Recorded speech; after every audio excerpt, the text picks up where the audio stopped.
Welcome back. So the voting has begun for all the Holoform reruns. Well, not all of them, but 4 of them. And basically, it's going to be following the same pattern as we usually get with the Forging Bond, in whichever one gets most votes gets reran in X amount of time. I think this one's going to rerun in January, but I don't remember offhand. And regardless, it will come back. And we are given 4 options that all have their own fair share of quality to them. And to be honest, most people are generally going to pick the ones they really want more so than viability. But I figured if you were on the fence of which one you really want and which one's going to give you the most bang for your buck, then I figured this may give some idea of what you would want to vote for. This isn't going to be any means of just convincing you to vote for one thing over the other, but rather what you're going to get yourself into if X banner wins, or Holoforms, or whatever it is. Because to be fair, we do also get a banner alongside the revival now. So even if you didn't want to use a Form of Soul or whatever the case may be, you just wanted to summon a copy, then you do have the option for that. So I'm going to give basically a rundown of each of these units and then a final ranking on what I believe should win, as well as the 2 holoforms that should probably stay in the race in terms of voting. But I don't know how they're really going to do the elimination process. I'm basing it on 1st place and 4th place, winner and loser respectively, are removed from the voting process, and then the other 2 stay. So yeah, that's how I'm basically going to roll with it. So with that out of the way, we may as well just start discussing the 4 potential holoform reruns candidates, starting with the heroes side, where we have Legion, we have Bride Fjorm, we have Yogre, and we have Spring Veronica. A good amount of these are actually really solid. I'll go into all of them in further detail in a bit, but for what it's worth as a quick overview, you do have Veronica, who has her Blade Tome effect that also grants orders to all allies within 2 spaces, as well as gets a good amount of attack and speed from her weapon. You have Legion, who has a null follow-up PRF that also grants a bunch of stats.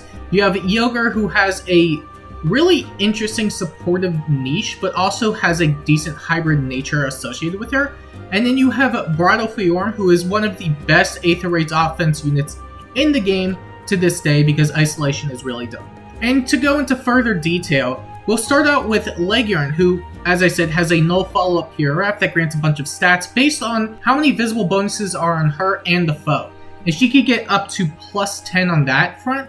And if her HP is above 25%, then she gets another Spectrum 4 and then the null follow-up effect. So she can essentially get plus 14 to everything if everything is met, which is going to be relatively easy to do. And as a result, she just becomes this really massive stat ball, which can actually be pretty deadly in its own right. But also because it is just full null follow-up on a melee flyer, by the way, she does actually have a lot of flexibility when it comes to her playstyle. So she could always be ran as a Gale Force unit, she could be ran as a melee specialist, you could do a lot of stuff with her. You can even try and do like a distant counter set, but you will go into the caveat of having a flyer weakness. But even that aside, she doesn't have any sort of proximity condition or like some initiation thing. As long as her HP is above 25%, she'll just have no follow-up. And as a result, she could just do a lot of things in general. There's a decent amount of stuff going for it, but because it is just null follow-up with stats, you're going to have a lot of competition on your hands. Because now we have a null follow-up Sacred Seal, meaning that pretty much any infantry can run null follow-up with an assortment of B slots and weaponry.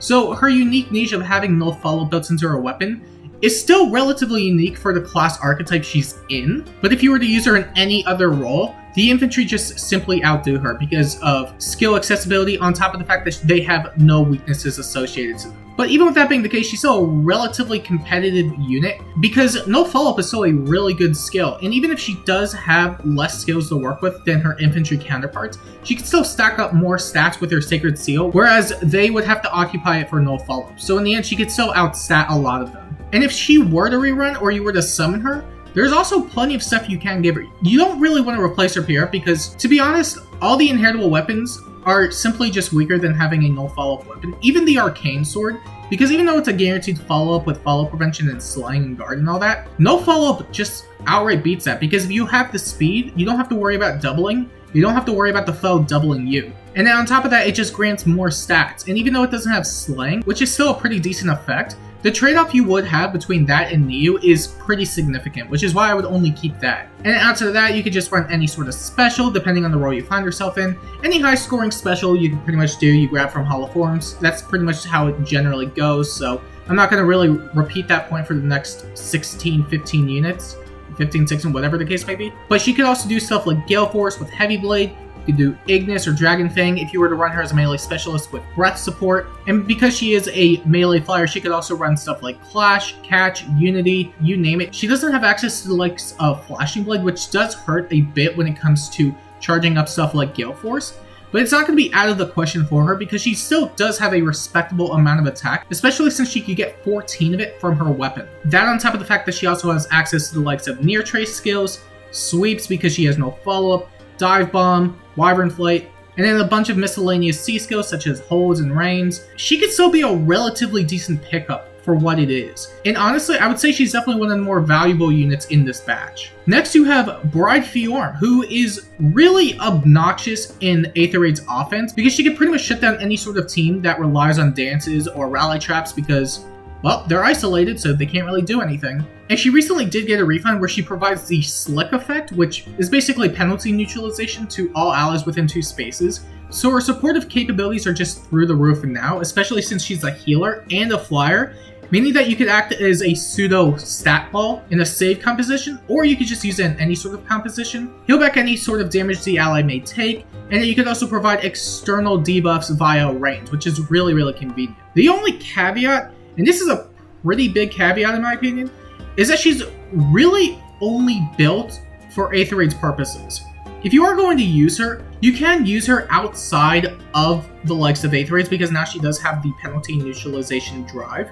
However, comparatively to a lot of other supports that you have in the game, I find that you're better off just running any other support in any other game mode, especially since the main draw to Fjorm is the fact that she has isolation. And isolation is really not going to come into effect in any other mode.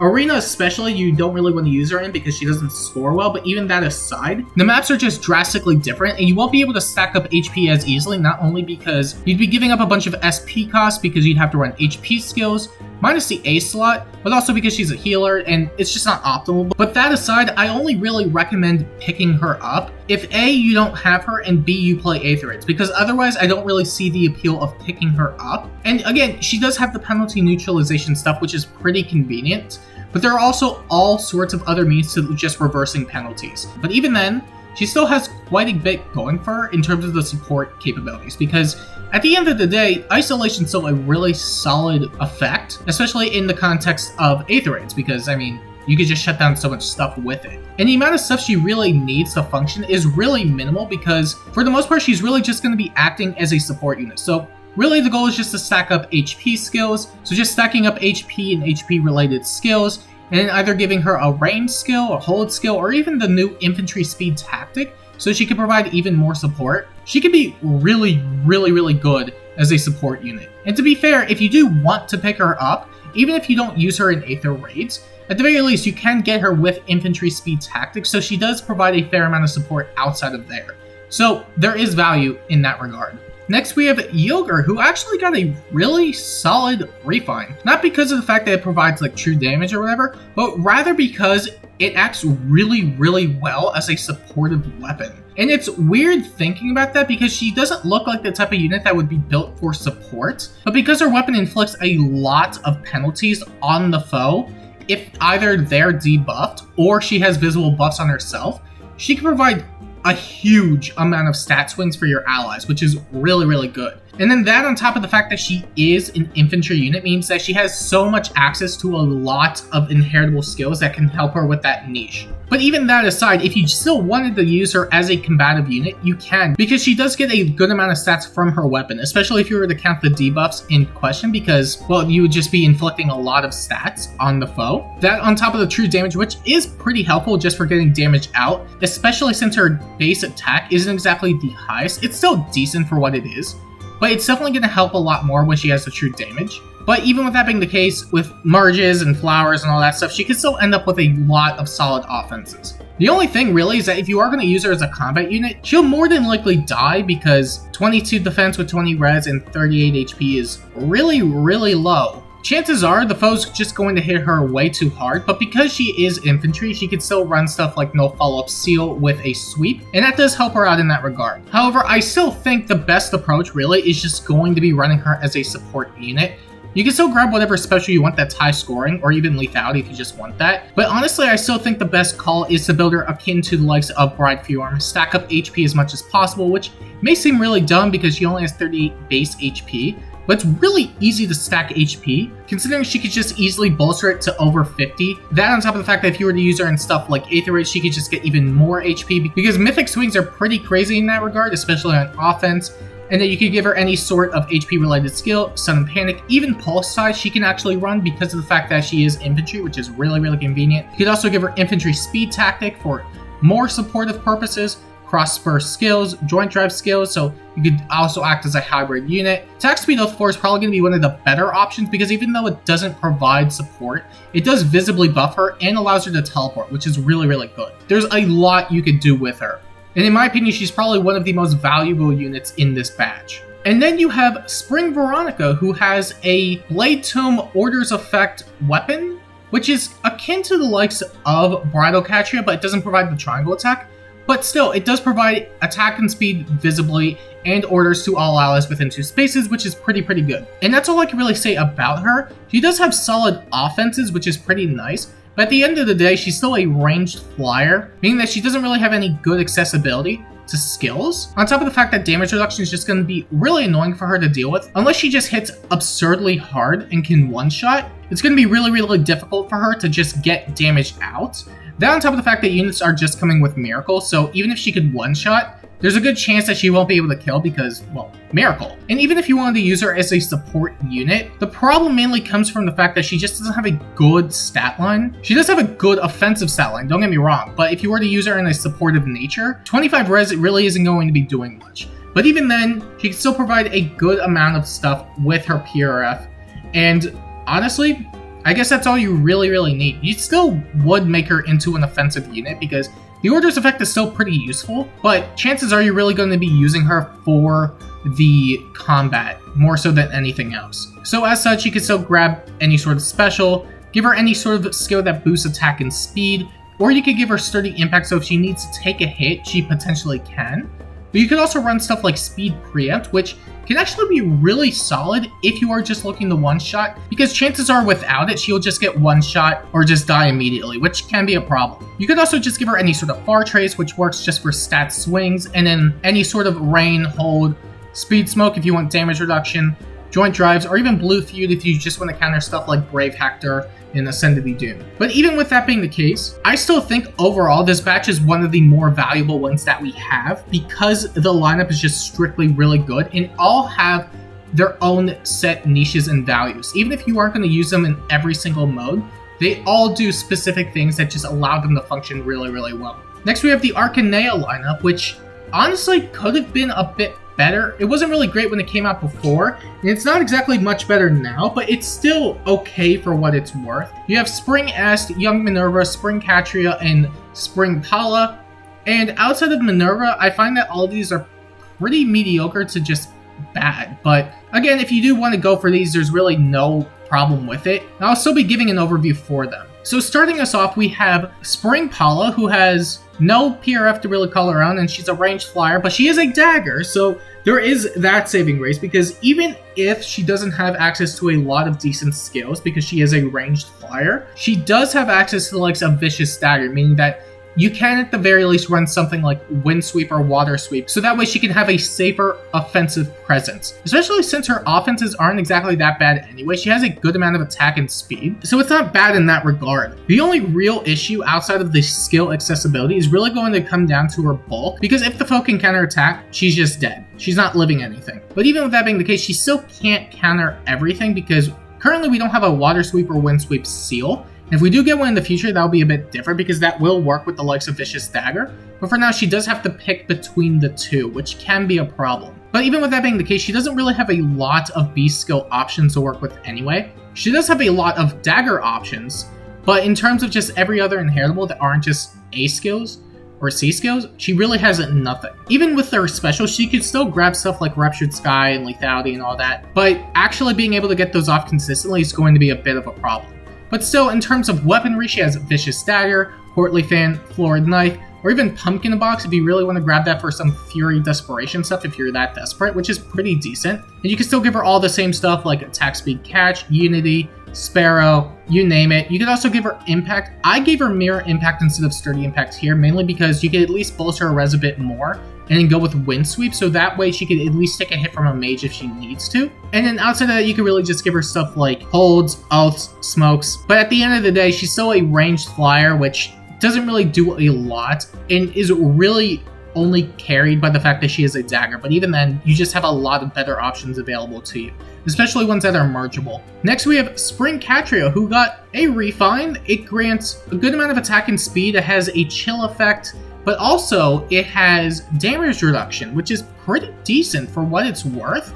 The only issue is really going to come about the fact that she still also has no bulk. She has low HP with low defense and low res, and there's really nothing you can really say about that. At the very least, she is decently offensive and has good range, but she still also follows suit with the likes of Spring Paula, where she just doesn't really have good skill accessibility. Even when taking damage reduction into account, she can't feasibly stop any sort of auto double or units that attack twice in the enemy phase, because she doesn't have any sort of no follow-up effect, she doesn't have any sort of impact effect, she really can't do anything in that regard. And her weapon is really only there to just grant a good amount of attack and speed at the very end of the day, because as a ranged threat, she's not really that threatening. And in terms of her just inheritable options, yeah, no, it's definitely a bit worse, because at the very least, you could still use Paula with the likes of Reigns and Holds and all that, but Catria doesn't really have a lot in that regard outside of just the same old attack and speed stacking. She can still use Far Trace a bit better, which is pretty good, because Far Trace isn't exactly a great skill as is, but it's horrible when it comes to just using it on flyers because they'll never get the movement. But at the very least, because she has 3 movement, she could at least run away a bit more conveniently. But she could still at the very least use stuff like Attack Smoke 4 if she just wants to prevent doubles, but there's no guarantee that it's ever really going to go off consistently because she does have to set it up. And overall, I don't really think she's that great of a pickup either. I would still say Paula's a bit better, but if you are looking just to get Catria, especially if you never refined her, it's still not the worst in that regard, especially since you could save Dew by doing that. Next, we have Spring Est, who is probably even worse off than Spring Catria because not only is Equalizag just an okay weapon, but she also faces the same issues as Spring Catria, where she just has no skill access because ranged flyers can't have anything nice, I guess. At the very least, she does have really good offenses with a lot of attack and a good amount of speed, but she has mediocre bulk, so don't really expect her to live anything. She can still run impacts, which can help in that regard, but there's a good chance she'll still get one shot anyway. And then she's still a ranged flyer, and I don't really need to go on that spiel all over again because you don't really have to sit through it. So we're not going to do that. We're just going to talk about her skill access, which honestly is still okay for what it is. Just know that the mileage you're going to get out of her is going to be really, really limited because as it currently stands, ranged flyers just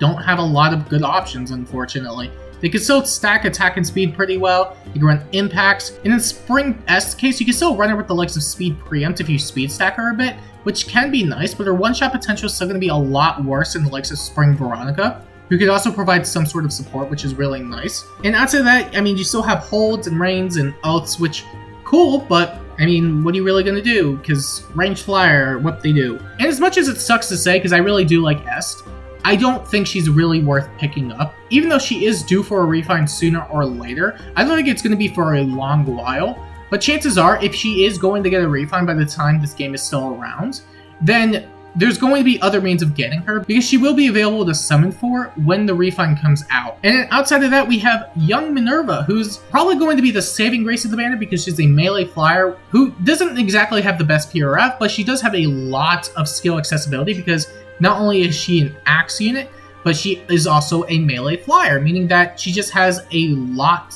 to work with. That on top of the fact that her offensive stat line, and stat line in general, is just really, really good. She could just do a lot of things in general. The only cons I could really just say are just she has low res, which can be a problem if you're going up against dragons, but otherwise she's still pretty good. You also have other alternatives, to be fair, where you can pretty much just run any other axe infantry, and they'll more than likely outperform her, especially in all the roles that she can compete in. Mainly because of the fact that they have access to pretty much the same skills. The only thing Minerva definitely has a bit of an edge over is the fact that she can run Trace, meaning that she can run away after combat, whereas the infantry will have to run away after their first combat if they can trigger Gale Force, which isn't the worst per se, but they just have a lot less flexibility in that regard. That on top of the fact that Har recently got a refine, and he's just a much better Axe Flyer in the Grail pool. And if you did want to build an Axe Flyer, he's probably the best option we have right now. So I don't really think it's going to be as good in that regard for her, but still, she has a lot of options at her disposal. So even if you just wanted to keep Dragoon Axe, you can, because it does have slaying and stats, which is perfectly fine. She also has Seahorse Axe, which is really good because it does grant the auto follow-up and it works in both phases, meaning that she can still bypass stuff like Wary or Impact effects. That on top of the fact that she can just run an assortment of A, B, and C skills because she's a flyer, and she has really good offenses with a solid defense set. She just has a lot of things going for her in general. So if you wanted to run any sort of attack and speed boosting A slot, or an impact, or even surge if you wanted to keep her healthy, you can run a flow skill to secure her own doubles, near trace for running away after combat, sweep skills with Seahorse Axe so that way she can double and get the quote-unquote fire sweep effect, or even dive bomb if you just want her to attack twice before the foe can counter, as long as she is able to double. Down on top of the fact that she still has access to all the Tempest skills, hold skills, Salt True, Speed Smoke for damage reduction. She has a lot of options. And to be honest, if Minerva wasn't on here, I would say this lineup would be a complete dud. But even with her on it, it's going to be a really hard sell. And even though we're not through with all of them, I still think you're just better off voting for all the other ones. Next, we have the Shadows of Valentia lineup, which is also pretty decent for what it is. Fallen Dorothea also got a refine recently, so you don't have to worry and gamble for it being decent or even good. And Sonya still holds up really well. But outside of that, you still have Celica, who's pretty okay. She does have an okay weapon, but there's just a lot of better options now. And Barkut, who also got a refine this year, while isn't exactly the best, is still a pretty decent Lance Cavalry unit. But let's go over each and every one of them and whether or not it's even worth actually voting for this one too. Starting us off, we have Fallen Celica, who has Beloved Sophia, which is basically a Spectrum 8 weapon that grants the Bell Ringer effect but chip damage after combat. It's fine. It's not exactly a crazy weapon, but it does bolster her stats quite a bit, meaning that she can do quite a lot of general offense and defensive plays. But even if you wanted to replace it, she still has a lot of inheritable sword options because, well, we have a lot of inheritable swords now. Beyond that, she is an infantry, meaning that she just has all sorts of skill accessibility, which is really nice. However, even though she does have a lot of benefits going for her, I find that the things holding her down are really holding her down. Really coming from the fact that not only is she in an oversaturated archetype where we have dozens upon dozens of swords that can pretty much do the same thing that she can, but arguably better. But her PRF is already outdated because you can still argue that it's still a decent weapon, but when combining it with the oversaturation of her archetype, you just have a lot more to work with. And it may not be worth running her as a result. And again, going into that for a second too, there's just so much competition where if you were to run her as a Gale Force unit, for example, you have way better options for that role, especially in the 4-star pool. If you wanted to use her as a damage reduction tank, well, you have units that can get damage reduction from their weapon and then run other sorts of skills who are also readily available. And there's really not much going for her. She's really just another stat stick. And at the end of the day, stat sticks are only going to take you so far. Having an actual combat effect is going to do you a lot better. But even then, she still has plenty of options readily available to her because she is a sword infantry. So if you wanted to replace her weapon, for example, you could give her Coral Saber, Florid Cane, or even Ninja Katana for Gale Force, which is pretty convenient. In terms of her specials too, she has access to a lot of stuff like Vital Astra, Gale Force, or even Godlike Reflexes, which is pretty convenient in that regard because she can still do quite a lot. Even being power crept herself, she has a lot of options at her disposal. But even then, you can still use stuff like Attack Speed Finish, which while just came out, will be readily available in the Hall of Forms by the time the banner reruns, which is pretty convenient. She can run Flashing Blade, which is really convenient for triggering Gale Force checks, Unities, anything in general, which is pretty good. B slots are just also a plenty because she could run stuff like Tempo, damage reduction, no follow-up, sweep skills, and then her C slot, there's just also a lot of stuff there too. Oaths, Times Pulse, movement skills, joint drives, you name it. There's just so much readily available to her because she's an infantry, which alone I would argue is pretty worthwhile, especially just for getting the skills. But if you are looking for a much more competitive sword, you may want to hold off, but still, having a lot of options is really, really good. Next, we have Fallen Berkut, who did suffer from the DC curse because his weapon, while pretty okay, isn't exactly doing him a lot because it's really just a guaranteed follow-up with follow-up prevention.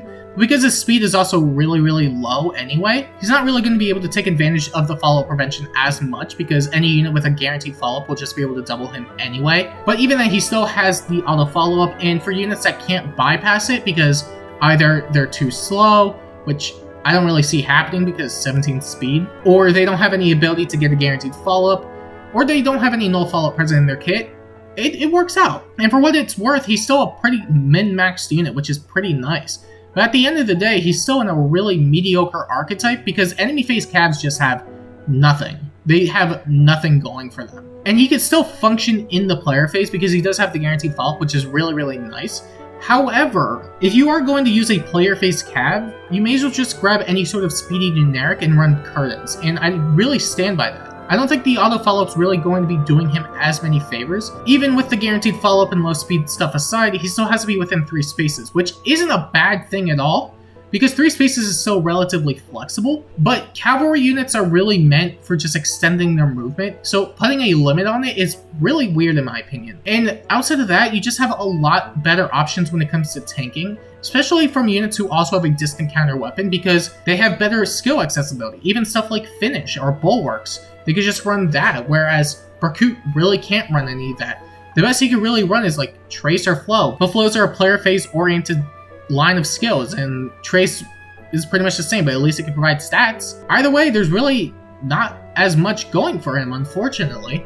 You can still give him all sorts of skills like catches and clashes and unities, which is pretty good. And you can still give him flows and near trace if you want him to function in the player phase, but at the end of the day, he's still a really mediocre Cav. Honestly, I can't really recommend him until we get better B slot options, because I think in terms of his A slots and C slots, he does have a fair amount of stuff going for him, but the B slots are still hurting him in a lot of aspects. Unless you really, really like him, I can't really recommend him. Next, we have Fallen Delthea, who got a refine this month, actually, and it's pretty good. It grants a lot of attack and speed, it has chip damage, but it also grants her the warp effect, where she can teleport within 2 spaces of allies within 2 spaces, which can be really, really threatening. If you've ever seen stuff like Ninja Eye Green, this is pretty much the equivalent, which is really, really strong, especially since she's also an infantry with solid offenses. She can actually do quite a lot. And usually because she does have the chip damage associated with her, you may want to run stuff like Desperation, so that way she could get 2 attacks out before the foe can counterattack,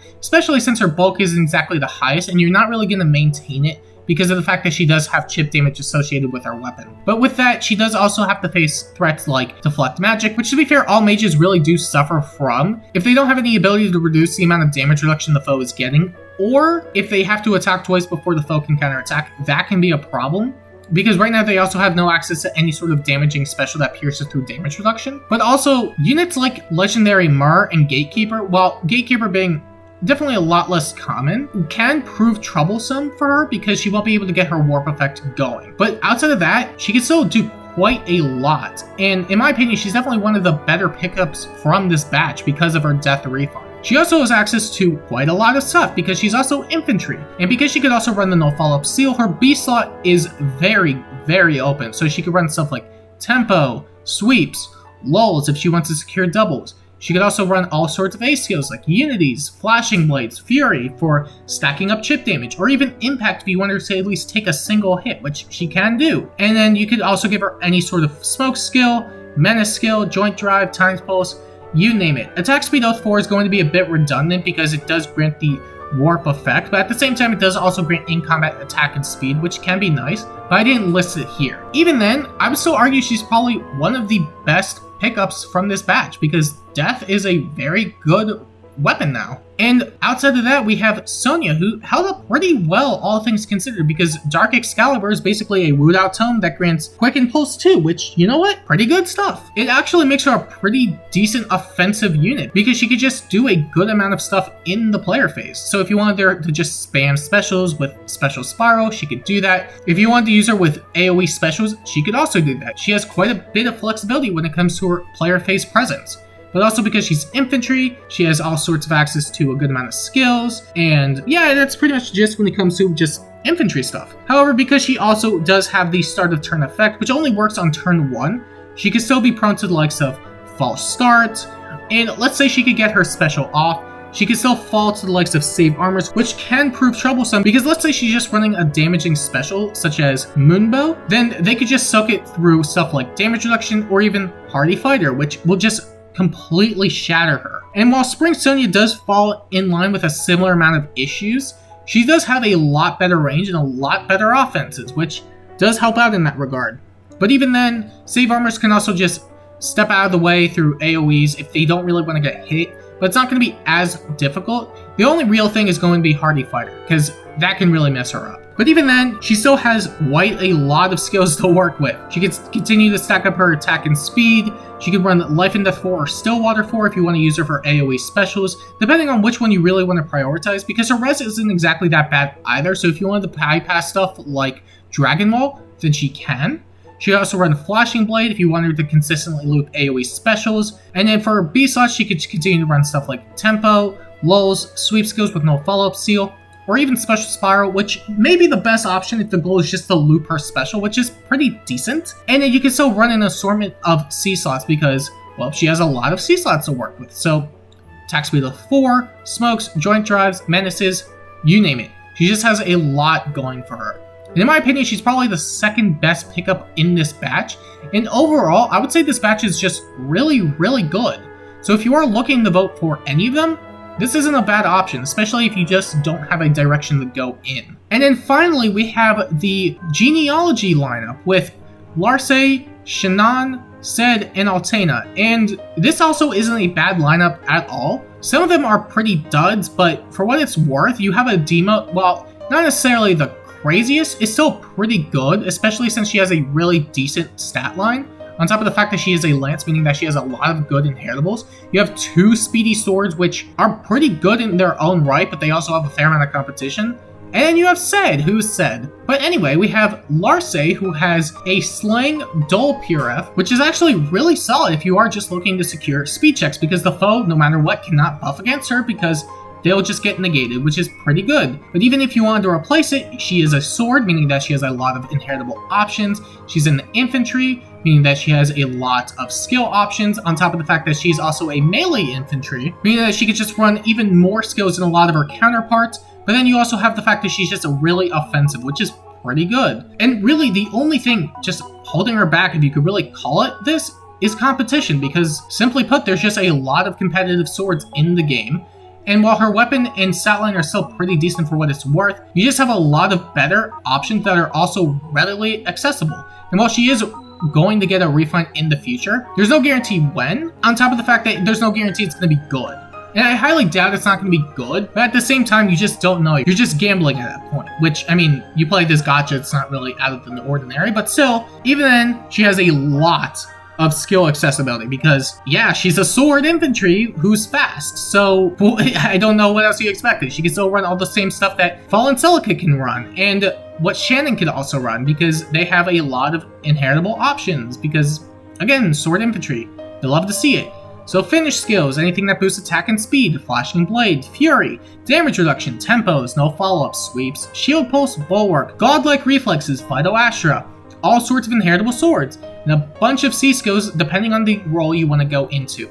Simply put, there's a lot of options going for her. And while she's still not necessarily the most competitive sword, she's still a relatively decent option for a pickup in my opinion. Especially if you just want some other options available to you, which is really, really nice. Next you have Shannon, who is basically the same as Larcey, except rather than having dull, he has penalty neutralization and no slime. And they're pretty much the same otherwise. He still has to face the same issues as Larcey with competition, but he does have penalty neutralization, which is really, really strong. He has Imperial Astra, which, I mean, it's still power crap at the likes of Vital Astra because that also provides damage reduction in exchange for 10% damage, which is a really good trade-off in my opinion. But on top of the fact that he just also doesn't have Slaying, meaning that he can't really consistently trigger it as much, but still, he has all the same pros and cons as Larcey, but I would still say Larcey's a bit better because Larcey's edge still held up quite a bit. But even then, if you were to replace their weapons, they're pretty much the same. The only difference really being here is that if you were to keep Balmung, you can't really run stuff like Unities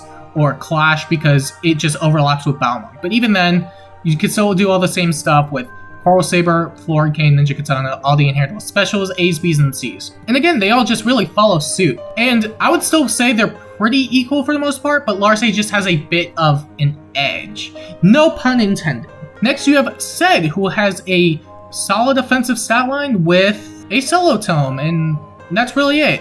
It was mediocre when it came out then, it's still mediocre now. The only things I could really say about him is that he is an infantry with good skill accessibility, and that's about it. He does have a solo condition, which isn't exactly bad on its own, but considering a lot of the roles he could find himself in, you're much better off just replacing it because it's really not going to be doing anything in a lot of scenarios. So you could still give him stuff like Snow Globe, Midi Blooms, or Madness Flask, depending on which role you really want him to go into. Snow Globe can be really good for just general tanking, especially if you pair it up with Unity skills. But you could also go with something a lot more consistent like a Midi Blooms, which can provide healing and stat debuffs on the foe during combat, which is pretty good. Outside of that, he's still an infantry, so he can still run stuff like Impacts, Flashing Blades, Tempos, Sweeps, Lulls, Joint Drives, Oaths, yada yada yada yada. That being said, I would still wait for a refine, because even though he's still a really solid offensive unit, he's still a 5-star unit, and you could just merge up any sort of demote tome, and chances are, they'll more than likely outperform him, especially if you were to only get the singular copy, because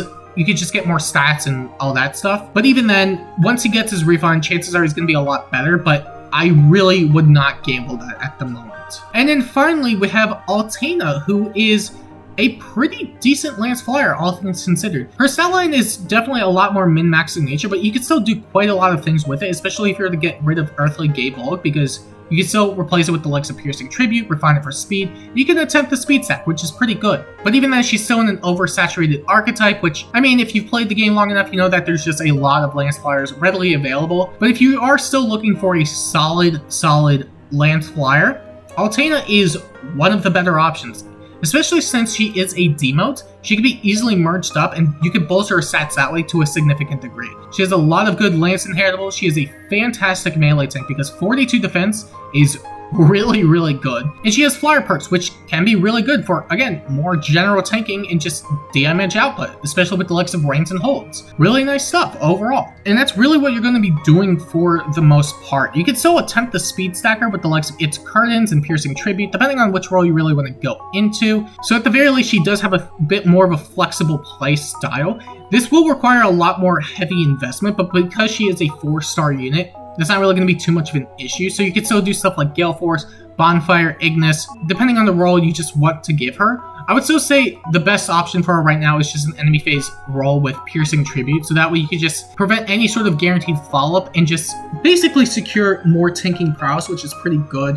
You can still give her stuff like Clashes, Unities, Catches, Stances, Heavy Blade. Heavy Blade's more so going to be there for the likes of Gale Force, but again, if you don't really want to use her as a Gale Force unit, you don't really need it. She can still use stuff like Near Trace and Flows, which are still definitely more player phase heavy, but at the very least, Near Trace can still provide stats in the enemy phase, which is pretty convenient. But outside of that, you still have all the other flyer perks, which, you know what, pretty cool stuff. And I was going to say that she was probably one of the worst ones, but after doing more research into this, she's arguably one of the better ones, not just because of the fact that she has a lot of options going for her, but because she's just not competing in a lot of roles as much as maybe the Swords are, or even Ced is, because I mean, well, Ced's not really a great unit currently, but at the very least, when it comes to just the Lance Flyer category, she's one of the only few decent ones in the normal pool that has a solid defense stat. So if you are looking to make her into a really good melee specialist tank, she's probably one of the best options we have currently in the 3 and 4-star pool. And overall, I would definitely say she's one of the better pickups from this batch. However, in terms of overall quality, I would say the Heroes batch is probably the best one currently that can give you the most bang for your buck, because simply put, there's just a lot of options for a lot of game modes. Outside of Bride Fjorm, who's really just there for Aether raids for the most part, everyone there can do so many things in so many game modes, and I do think in that regard that makes them some of the best. You also have the Shadows of Valentia one and the Genealogy one, which both are good in their own right, but I would definitely say they have their fair share of duds.